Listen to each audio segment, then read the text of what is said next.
Hello yes sir andrologist కదా, అన్నీ కూడా ఎప్పుడు అబ్బాయిల గురించి చెప్తూ ఉంటాడు కదా.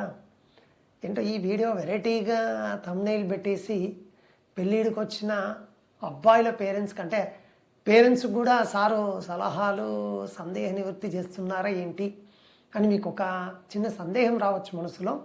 బట్ మీరు అనుకునేది అయితే కరెక్టే. ఇప్పుడు కూడా చెప్పబోయే topic 100% it's a andrologist prospective మాత్రమే. అయితే ఈ మధ్యలో క్లినిక్లో చూస్తున్నాను నేను, పేరెంట్స్ వస్తూ ఉన్నారు. ఎప్పుడు వస్తున్నారంటే అబ్బాయి పెళ్ళి అయిపోయిన తర్వాత immediate either 6 months or 1 year, maximum కొందరైతే 1.5 yearలో సార్ చిన్న ఇష్యూస్ వల్ల అబ్బాయికి డైవర్స్ అయిపోతూ ఉంది. తీరా కనుక్కుంటే డిఫరెంట్ ప్రాబ్లమ్స్ ఏవో ఏదో ఈ విధంగా మా వాడు చెప్తూ ఉన్నాడు. ఆ అమ్మాయి కారణం ఒకటో రెండో కావచ్చు sir, she is not satisfying in that way అని వాళ్ళు చెప్తూ ఉంటే పాపం చెప్పడానికి సంకోచిస్తూ ఉంటారు. నేను అవన్నీ చూసిన తర్వాత మనం ఎందుకు ఈ టాపిక్ మీద ఒక వీడియో చేస్తే ఇటువంటి పేరెంట్స్కి ఇది ఉపయోగపడుతుంది కదా.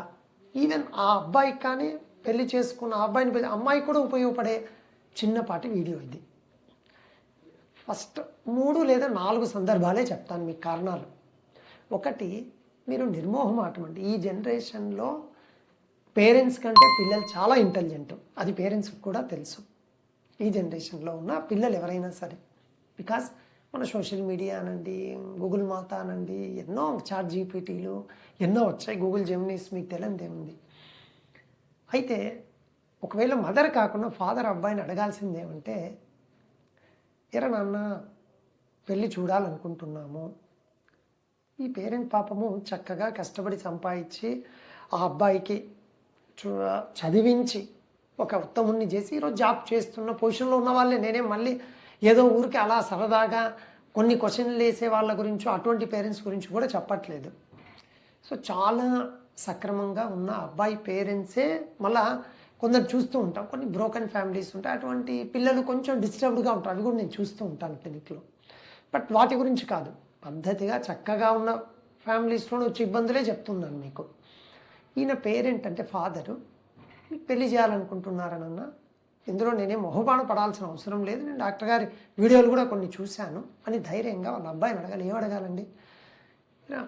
ఎప్పుడన్నా తెల్లవారుజామున ఎరెక్షన్స్ అవి బాగానే ఉన్నాయి కదా, నీకు ఎప్పుడన్నా ప్లెజెంట్ మూడ్లో ఎరెక్షన్స్ బాగున్నాయి కదా, ఇబ్బందులు ఏం లేవు కదా, ఎందుకంటే మళ్ళీ పెళ్ళి చేసిన తర్వాత ఇబ్బంది ఉండకూడదని అడుగుతున్నాను అనే ఒక క్వశ్చన్ అడగడంలో ఎటువంటి తప్పు లేదు.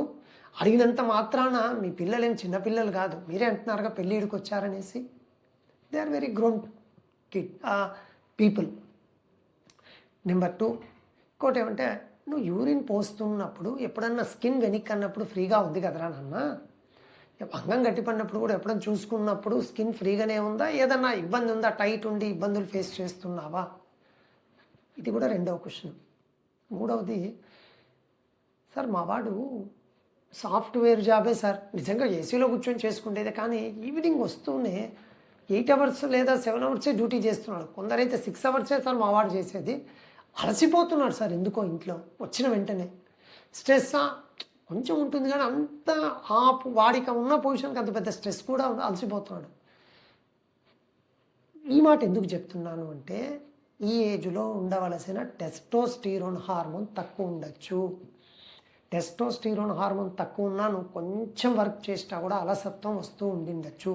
ఇంకోటి, పెళ్ళి అంటూనే చిరాకు పడేది పెళ్ళి గురించి కాదు. మన వాడు టెస్టోస్టిరోన్ తక్కువైనప్పుడు కాన్సన్ట్రేషన్ పవర్ తగ్గుతుంది. ఏం చెప్పినా చూస్తాంలే, ఏమంత తొందర, ఇలా చిరాకు పడుతూ ఉంటారు కొందరు అబ్బాయిలు. సో తప్పేం లేదు. అరే నాన్న ఎందుకో ఇలా ఉన్నావు, వేరే కారణాలు ఉన్నాయా? ఏం లేవు కదా, మరి ఒకసారి చిన్న బ్లడ్ టెస్టో మన డాక్టర్ గారి దగ్గర పోయిద్దాం పదా, చిన్నపాటి బ్లడ్ టెస్ట్ చేస్తాడు సారు, మనం ఎప్పుడో వీడియోలో చూశాను అని. మీరు చక్కగా మీ అబ్బాయే, వేరే వాళ్ళు కాదు కదండి, చక్కగా అడగాలి. ఏదైనా చిన్న లోటుపాట్లు ఉంటే పెళ్ళికి ముందే క్లియర్ చేసుకోవాలి. ఎందుకు అంటే, మనకి ఎప్పుడైనా సరే దెబ్బ పడితేనే దాని వాల్యూ తెలుస్తుంది. అంటే కార్ డ్రైవింగ్ చేస్తున్నాం అంటే, మీకు ఉదాహరణ కోసం చెప్తూ ఉన్నాను. చిన్నగా పోవాలనుకుంటాం, రోడ్డు క్లియర్గా ఉంది కదా వెళ్ళిపోదామని ఫాస్ట్ కొట్టేస్తాం. కానీ మనం వెళ్తున్న నిజంగా రోడ్డు మీద ఏం లేవు, ఓ చిన్న ఏదో ఒక యానిమల్ కుక్కనో పిల్లో సడన్గా వస్తుంది, అది కూడా అలా తగిలి వెళ్ళిపోయి ఉంటుంది, ఏమైంది. కానీ మన మనసంతా ఏమని ఉంటుంది, అబ్బా పొద్దున్నే కుట్టేశాను, ఈరోజు ఎలా డిస్టర్బ్ ఉంటుందో, డే అంతా డిస్టర్బెన్సే. అదే నువ్వు చిన్నగా పోయింటే అర్థమైంది కదా. ఆ విధంగా ఎప్పుడైనా సరే ప్రాబ్లం రాకముందే ప్రొఫైలాక్టిక్గా ముందస్తుగానే మన ప్రాబ్లమ్ని రెక్టిఫై చేసుకోగలిగితే అసలు ఏ ఇష్యూస్ ఉండవు. మళ్ళీ ఒకసారి చెప్తున్నాను, స్కిన్ టైట్ ఉందనేసి ఈ అబ్బాయి ఫస్ట్ టైం సెక్స్లో పాల్గొన్నప్పుడు పెయిన్ వల్ల సెక్స్ చేయలేకపోతే ఏదో ప్రాబ్లం ఉన్నట్టుంది, ఏదో కవర్ చేసి ఇంకో ప్రాబ్లాన్ని చిన్న ప్రాబ్లం అని చెప్తున్నారు అనే సందర్భాలు కూడా ఆపోజిట్ పెళ్లి వాళ్ళ గురించి చెప్తున్నాను. వాళ్ళు కంప్లైంట్ చేస్తూ ఉంటే కాదండి ఇది చిన్నదంటే సర్దుకుపోయిన వాళ్ళను చూశాను, లేదు సార్ ఇంకా వేరే సమస్యలు ఉన్నాయిలేండి, దీన్ని మేము క్లబ్ చేస్తున్నాం దీంతో అనే వాళ్ళను చూశాను. ఎరెక్షన్స్ లేవు, కొద్దిగా తక్కువగా ఉంది. మీ నాన్నగారికి చెప్పుకోకుంటే ఎవరికిరా బాబు నువ్వు చెప్పేది. మనకు ఏదైనా సరే మీ ఫస్ట్ టీచర్ మదర్ కావచ్చు, నీ నెక్స్ట్ నీ గురించి ఆలోచించి ఈ ఉన్నత స్థాయి తెప్పించిన వ్యక్తి మీ ఫాదర్.